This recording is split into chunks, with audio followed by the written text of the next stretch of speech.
Hello friends, చిన్న suggestion especially nursery, LKG, యూకేజీలో చదివే పిల్లల పేరెంట్స్‌కి మన బుడ్డోళ్ళకి స్కూల్‌కి పంపే వాటర్ బాటిల్స్ గంతంత బరువు ఉండక్కర్లేదు కదా!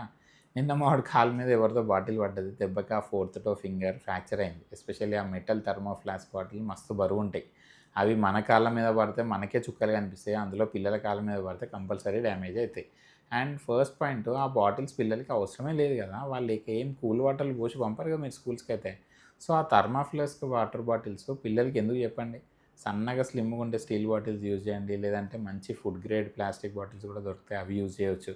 Most of the times especially ఈ రెయినీ సీజన్ అండ్ వింటర్ సీజన్‌లో ఆ pre nursery and nursery age groups వాళ్ళకి 500 ఎంఎల్ బాటిల్ మస్తు ఎక్కువ. ఆ నీళ్ళే వీళ్ళు సరిగ్గా మొత్తం తాగరు. అండ్ ఆ ఎల్‌కేజీ, యూకేజీ వాళ్ళకి కూడా most of the time 750 ML సరిపోతాయి.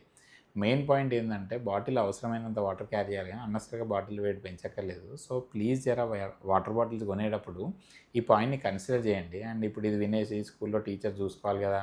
ఇట్లాంటి ఇంజరీస్ కాకుండా అండ్ టీచర్ల మీద ఫ్రస్ట్రేషన్ చూపించకండి. స్కూల్‌లో టీచర్లు ఎంత జాగ్రత్తలు తీసుకున్నా మరీ బాటిల్ స్లిప్ అయ్యి పడతంటే వచ్చి క్యాచ్ అయితే పట్టలేరు కదా! సో, అన్నిటికీ టీచర్స్ మీద రెస్పాన్సిబిలిటీ తోసేయడం కాకుండా మన జాగ్రత్తలు కూడా మనం తీసుకోవాలి.